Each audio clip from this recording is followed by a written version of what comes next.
चलिए, तो देखिए अब हम देखेंगे सह अभाज्य संख्याओं के बारे में कि सह अभाज्य संख्याएं क्या होती है। ये भी मौसों का एक भाग है।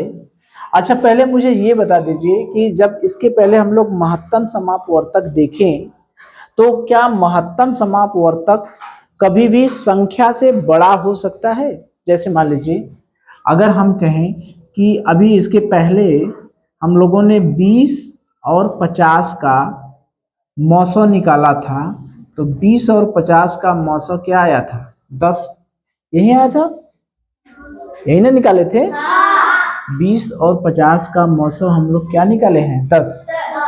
तो क्या ये 10 20 और 50 से बड़ा है।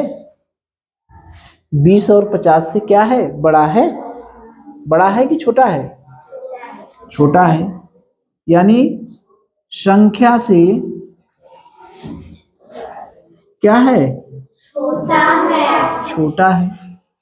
अगर हमने 10 और 20 का मौसों निकालेंगे तो आएगा, ये भी 10 आएगा।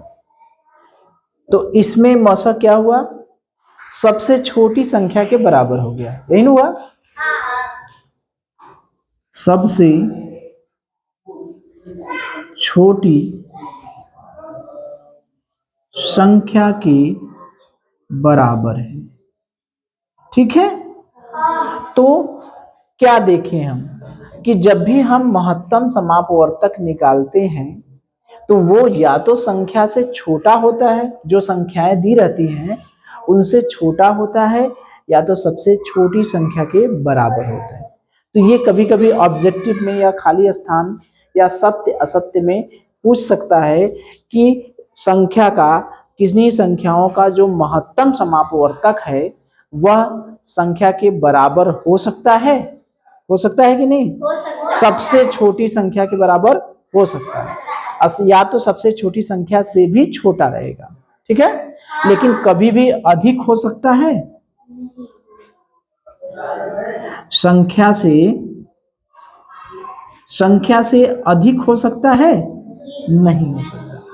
संख्या से अधिक कभी नहीं हो सकता, ठीक है। तो इसको याद रखिएगा।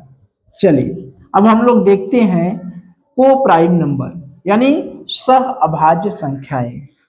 अगर आपसे कहा जाता है कि 4 और 9 का महत्तम समापवर्तक निकालिए, महत्तम समापवर्तक निकालिए किसका किसका, संख्या 4 और 9 का, तो हम क्या करेंगे, निकालेंगे, ठीक है। चलिए निकालिए 4 का और 9 का। 4 का निकालेंगे, अपवर्तक देखिए, इधर तो हो गई संख्या और इधर हो गया अपवर्तक, ठीक है। तो 1 हो गया, 2 हो गया, 4 हो गया, इसी से भाग चला जाएगा। इसमें 1 हो गया, 2 नहीं होगा, 3 हो गया और 9 हो गया, यही हुआ ना। तो समापवर्तक क्या हुआ, समापवर्तक यानी इन दोनों में समान क्या है, क्या है, 1। तो महत्तम समापवर्तक क्या हुआ, समापवर्तक क्या हुआ, 1, यही ना है। जब संख्या अकेला है, अगर हम कहें किसी लड़के को खड़ा कर दें इससे बड़ा लड़का कौन है, वही है, इससे छोटा लड़का कौन है, वही है। जब वही है तो बड़ा छोटा का सवाल नहीं पैदा होता। तो इसका समापवर्तक क्या हुआ, 1। महत्तम समापवर्तक क्या हुआ, 1। तो क्या समझे हम, यानी ऐसी संख्याएं जिनका महत्तम समापवर्तक 1 होता है वही क्या कहलाती हैं, सह अभाज्य संख्याएं। सह अभाज्य संख्याएं यानी सह अभाज्य संख्याओं के लिए महत्तम समापवर्तक क्या होना चाहिए, 1 होना चाहिए। क्या होना चाहिए, 1 होना चाहिए, ठीक है। तो उन सभी संख्याओं को हम लोग क्या कहेंगे? सह अभाज्य संख्या। तो सह अभाज्य संख्या निकालना होगा तो सबसे पहले हमको क्या जरूरत पड़ेगी? मौसो निकालने की, यानी महत्तम समापवर्तक निकालेंगे। अब महत्तम समापवर्तक कितना आएगा? 1। अगर किसी संख्या का महत्तम समापवर्तक 1 नहीं आता है तो क्या वह सह अभाज्य संख्याएं होंगी? बताइए, नहीं होंगी ना। अगर आपसे पूछा जाता है कि संख्या 4 और संख्या 9 सह अभाज्य संख्याएं हैं या नहीं, चेक करिए, चेक करिए, बताइए कि संख्या 4 और संख्या 9 सह अभाज्य संख्या है या नहीं।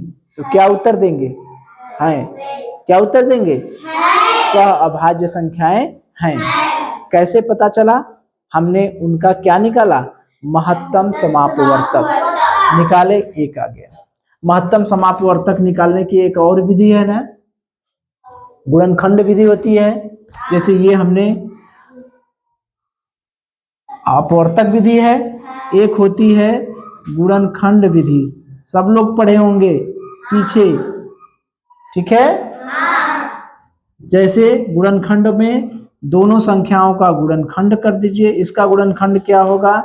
2 गुणे 2, यानी अभाज्य गुणनखंड विधि, यही ना होता है अभाज्य। और इसका गुणनखंड क्या होगा? 3 गुणे 3। तो इन दोनों में कॉमन क्या है? कुछ भी कॉमन नहीं है, लेकिन एक तो हर जगह कॉमन हो सकता है। तो मौसा क्या हो गया? क्या हो गया? 1। यही हुआ ना। एक होती है भाग विधि होती है, भाग विधि से हम निकाल सकते हैं 4 और 9 का जब मौसा निकालना रहता है तो अधिक वाली संख्या में कम वाली संख्या से भाग देते हैं। तो 4 में 9 से भाग दिए, 4 दूनी 8, बचा 1, फिर 1 का इससे भाग देते हैं 4, 1 चौका 4, कट गया। तो यही जो 1 है यही हमारा क्या हो गया? मौसा। मौसा क्या आ गया? 1। तो 4 और 9 का चाहे हम अपवर्तक विधि से महत्तम समापवर्तक निकालें, चाहे अभाज्य गुणनखंड विधि से अपवर्तक महत्तम समापवर्तक निकालें, चाहे भाग विधि से महत्तम समापवर्तक निकालें, हर कंडीशन में हमारा महत्तम समापवर्तक क्या आता है? 1। इससे भी लगा सकते हैं, इससे भी लगा सकते हैं, इससे भी लगा सकते हैं। हमें निकालना क्या है? महत्तम समापवर्तक। तो महत्तम समापवर्तक निकालने के लिए हम क्या करते हैं? कितना आया? 1। महत्तम समापवर्तक कितना आया? 1। तो जब भी हमें चेक करना होगा संख्याओं को सह अभाज्य संख्याएं हैं या नहीं, तो सबसे पहला काम क्या करेंगे? उनका मौसा निकालेंगे। मौसा अगर 1 आया तो सह अभाज्य संख्या, सह अभाज्य संख्या है। अगर मौसा 1 नहीं आया तब क्या होगा? हो सकता है मौसा 1 न आए, तब संख्याएं सहअभाज्य संख्या नहीं है, सहअभाज्य संख्या नहीं है। तो आपसे एक ही प्रश्न पूछेगा, या तो कहेगा कि बताइए कि सहअभाज्य संख्या है कि नहीं, तो उसका क्या करेंगे? महत्तम समापवर्तक निकालेंगे। महत्तम समापवर्तक निकालेंगे, अगर 1 आ गया तो सहअभाज्य संख्या है, अगर 1 नहीं आया तो सहअभाज्य संख्या नहीं है। एक आंख और चेक किया जाए। चलिए दूसरी संख्या का चेक किया जाए। चलिए देखिए, हम लोग निकालते हैं 20 और 50 का। किसका? 20 और 50 का। चलिए तो देखिए, अगर आपको चेक करना हो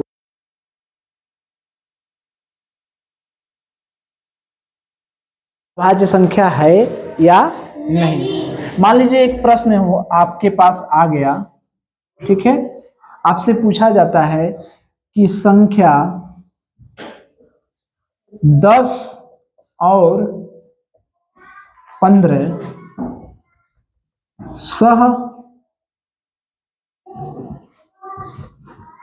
अभाज्य संख्या है या नहीं। अगर आपको ये चेक करना हुआ, हमारे पास कितनी संख्याएं हैं? दो, एक संख्या है 10 और एक संख्या है 15। तो दो संख्याएं हमारे पास है, हमें यह चेक करना है कि हम चेक करें कि सहअभाज्य संख्या है या नहीं। अभी हमने बताया है कि सहअभाज्य संख्या चेक करने के लिए हम क्या करेंगे, दोनों संख्याओं का, दो संख्याएं रहेंगी, हो सकता है तीन संख्याएं भी हो सकती हैं कि नहीं, हो सकती है। तो उन सभी संख्याओं का महत्तम समापवर्तक निकालेंगे। अगर महत्तम समापवर्त निकाला, हम लोग निकालें, अगर महत्तम समापवर्त 1 आ गया तो इसका मतलब सहअभाज्य संख्या है। अगर महत्तम समापवर्तक 1 नहीं आया तब सहअभाज्य संख्या नहीं है। अगर महत्तम समापवर्तक 1 नहीं है, यानी 1 से अधिक है, 1 से अधिक है, तो सहअभाज्य संख्या नहीं है। तो ये जान जाइए, किसी भी संख्याओं का महत्तम समापवर्तक अगर 1 से ज्यादा आता है तो सहअभाज्य संख्या है, नहीं है। 1 से 1 के बराबर आता है तो सहअभाज्य संख्या है। अगर 1 है तो सहअभाज्य संख्या है, 1 से ज्यादा है तो सहअभाज्य संख्या नहीं। ठीक है, चलिए अब इसका महत्तम समापवर्तक निकाला जाए। तो महत्तम समापवर्तक निकालने के लिए सबसे आसान विधि होती है भाग विधि, होता है ना। हम लोग सबसे ज्यादा वाले में सबसे कम का भाग देते हैं। ठीक है, 15 में 10 से भाग दिए, एक बार गया, 10 इकाई 10, बचा 5। जो शेष बचता है उसका फिर अधिक वाले में भाग देते हैं, तब तक भाग देते हैं जब तक शेष पूरा पूरा कट न जाए। तो 5 से 10 में भाग दिए, 5 दूना 10, पूरा पूरा कट गया कि नहीं। तो यही हमारा क्या हो गया, मौसम। क्या हो गया, मौसम। कितना आ गया, 5। मौसम कितना आ गया, 5। गुणनखंड विधि से भी निकाल सकते हैं। 10 का गुणनखंड करेंगे 2 गुणे 5, 15 का गुणनखंड करेंगे 3 गुणे 5। दोनों में कॉमन क्या है, क्या है दोनों में कॉमन, क्या है दोनों में कॉमन, 5। तो मौसम हमारा क्या हो गया, 5। तो मौसम 5 आया। तो 10 और 15 सहअभाज्य संख्या है या नहीं, बताइए। मौसम 5 आ गया तो सहअभाज्य संख्या है या नहीं। क्या बताया आपने कि अगर मौसम महत्तम समापवर्तक निकालते हैं, अगर 1 आता है तो सहअभाज्य संख्या है, अगर 1 नहीं आता है तो सहअभाज्य संख्या नहीं है। तो ये 5 है ना, तो यानी 1 से ज्यादा आ गया, क्या होगा, 1 से अधिक। तो ये दोनों क्या है, सहअभाज्य संख्या नहीं है, सहअभाज्य संख्या नहीं है। ठीक है, तो 10 और 15 सहअभाज्य संख्या नहीं है। ठीक है, चलिए बात समझ में आई।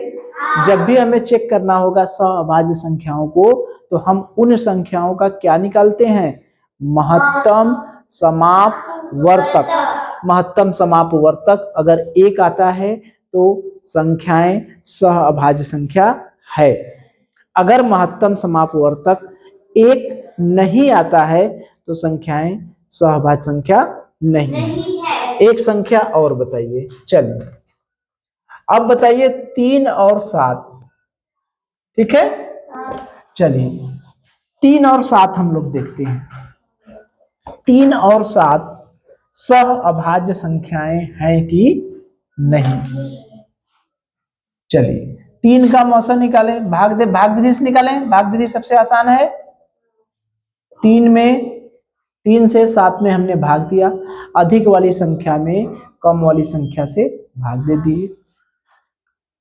3 दूनी 6 आया 1, फिर 1 से किस में भाग देंगे, ये जो 3 है, 3 में भाग दे, 1 3 3 कट गया, यानी मौसा हमारा क्या आ गया, मौसा क्या आ गया, 1 आ गया कि नहीं। तो बताइए 3 और 7 सहअभाज्य संख्या है कि नहीं है, तो सहअभाज्य संख्या है।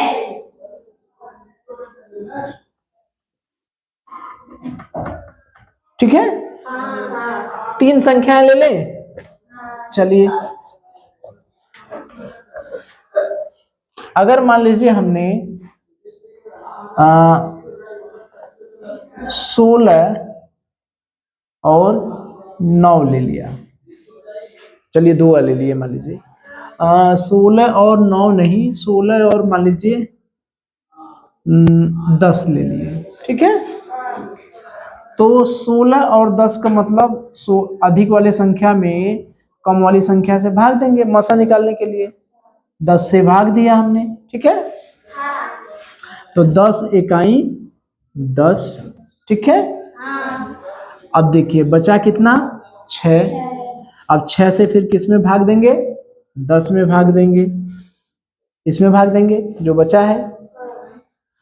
तो 6 इकाई 6 बचा 4, अब 4 से किस में भाग देंगे, 6 में भाग देंगे, 4 इकाई 4 बचा 2, 2 से किस में भाग देंगे, जब तक कटेगा नहीं तब तक भाग देते रहेंगे, जब तक शेष 0 ना बच जाए। 2 से किस में भाग देंगे, 4 में, 2 दूना 4, कट गया। अब रुक जाएंगे, तो हमारा मौसा क्या हो गया, हमारा मौसा हो गया 2। तो बताइए 16 और 10 सहअभाज्य संख्या है या नहीं, सहअभाज्य संख्या नहीं है। क्यों, क्योंकि यह 2 आ गया, हमारा सहअभाज्य संख्या के लिए क्या आना चाहिए, 1। बात समझ में आ गई। तो ये बताइए अगर संख्याएं हमको दी गई हैं तो हम यह पता कर लेंगे कि कोई संख्या सहअभाज्य संख्या है या नहीं, कैसे पता करेंगे, अगर उसका मौसा निकालेंगे, मौसा 1 आ गया तो सहअभाज्य संख्या है, अगर मौसा 1 नहीं आया तो सहअभाज्य संख्या नहीं है। कर लेंगे, होमवर्क दे दिया जाए। चलिए एक होमवर्क देते हैं, आप लोग करिएगा। हम दे देते हैं 20 और 30, ठीक है, 9 और 10, इन दोनों को चेक करना है, संख्या 9 और 10 और संख्या 20 और 30। अब चेक करेंगे कि यह सहअभाज्य संख्याएं है या नहीं, ठीक है। चलिए